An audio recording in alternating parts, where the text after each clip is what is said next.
Dis 'n moeilike tyd vir Carla. Sal sy kan aangaan met haar lewe? Gaan Jovan se planne vir die heropening van Bianca's vlot verloop? En die groot vraag vir die week, wie gaan die week oorleef? Ek's Jacques en jy kyk na TV Praatjies, jou tuiste vir Afrikaanse drama. En hierdie week op Diepe Waters vanaf 13 tot 16 Julie raak dit rof, regtig rof. So, kom ons duik sommer dadelik in. Maandag 13 Julie. Zelda jok vir Pam oor kloete. Jovan sukkel om goeie werkers te kry. Is dit maar nie altyd die geval deesdae nie. Carla probeer aanbeweeg van haar groot verlies. Hierdie gaan 'n moeilike een wees vir Carla om te verwerk. As mens dink hoe sy gevoel het oor die baba. Die baba het in die pad gestaan van haar drome, veral om goud by Glasgow te wen. Carla het gesukkel met naarheid en dit het haar belemmer om te oefen. Carla het in 'n oomblik van woede gesê dat sy die baba haat. Later het sy vir Arno gesê dat sy dit nie bedoel het nie. En Arno het vir haar gesê hy weet. Maar baie keer wanneer mens iets in woede sê, bedoel mens dit tog maar. Gys was nie baie happy omdat hy gevoel het dat Carla bietjie haar oefening afskeep nie, omdat sy al ewig badkamer toe hardloop nie. Arno het Carla oortuig om vir Gys te vertel dat sy swanger is en dat sy nie weer kan swem terwyl sy swanger is nie. Carla het vir hom gevra dat sy eers haar pa wil vertel voordat sy vir Gys vertel. Carla het eers begin opgewonde raak nadat sy en Arno vir die swana gegaan het en sy die baba gesien het. Hulle het 'n spesiale oomblik gedeel met die foto van die swana. Maar om eerlik te wees, het 'n mens gedink dat iets met die baba sou gebeur het, veral omdat Carla daai woorde geuiter het. Dus was die skrif teen die muur. Dinsdag 14 Julie. Nella oortuig vir Frans om saam met haar en Abel na die plaas in die Vrystaat te gaan. As jy mens daaroor dink, is Nella en Abel nie veel beter as Zelda nie. Hulle het geld van Frans gesteel en dan vir Zelda nog afgepers ook. Ek meen, om 'n hond te vergiftig is nie ietsie kleins nie. Dink julle as Zelda vir Frans van die begin af die waarheid vertel het, dat hy dalk beter sou reageer het en haar dalk kon vergewe het, dalk nie dadelik nie,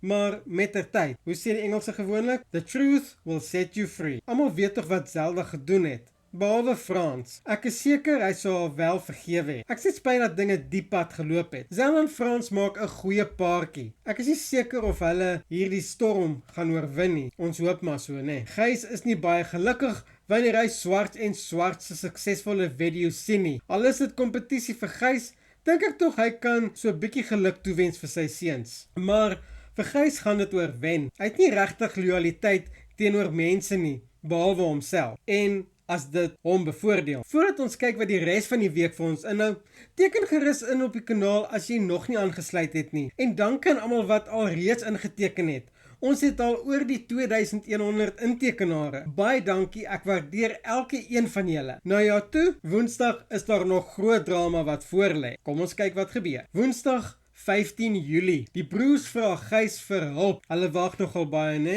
Ek dink nie as Gys sal vir hulle 'n bietjie ys in die winter gee nie. Maar 'n mens wonder net, wat 'n soort hulp het hulle nodig? Zelda konfronteer Kloete oor die ongeluk. Wel, ons weet dat die Vrystaat trippie in ongeluk gaan eindig. Kloete het net soveel om te verloor as Zelda. Indien nie nog meer nie. Hy was die een wat sy hande vuil gekry het. Nou dat Nella hulle alles weet, sal hy hulle wil stilmaak. Of hy verantwoordelik gaan wees vir die ongeluk, sal ons maar moet wag en sien. Maar as ek moet raai, sal ek sê hy het. Gaan hulle heel waarskynlik agterna sit Vrystaat toe. Nou is die vraag net, gaan hulle van die pad af terugdolk of gaan hulle agterkom iemand agtervolg hulle? Benoud raak en dan dalk miskien beheer verloor oor die motor. Nina vertel vir Hannelie oor die nuwe meisie in Boskruin. Wel, soos wat nuwe mense in Boskruin aankom, het almal maar skroef los, so ek weet nie van hierdie meisie. Ons sal maar sien hoe gaan sy uitdra. Gaan sy dalk vir Nina kompetisie wees vir Jovan? Ons sal maar moet wag en sien en kyk waar gaan hierdie meisie inpas. Donderdag 15 Julie. Zelda moet die nagevolge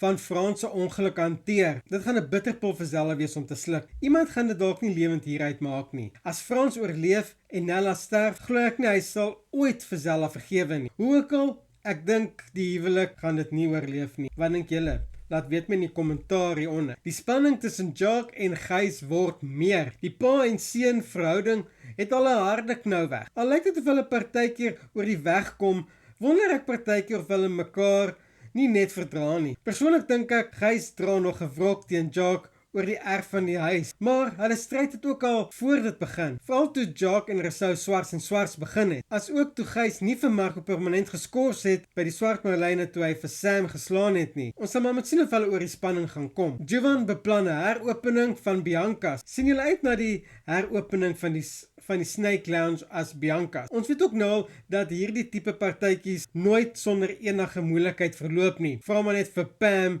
en haar house opening. Wat het julle gedink van daai skildery van Pam? Het dit haar nogal mooi gecapture? Laat weet my in die kommentaar wat julle van daai skildery gedink het. Carla gaan 'n skuldgevoel saam met haar dra vir lank. Die nagevolge van Zella se leuns gaan haar op die ou einde baie meer kos as wat sy gedink het. Nou ja, bly dramaties. Dankie dat julle gekyk het en ek sien jou weer in die volgende video.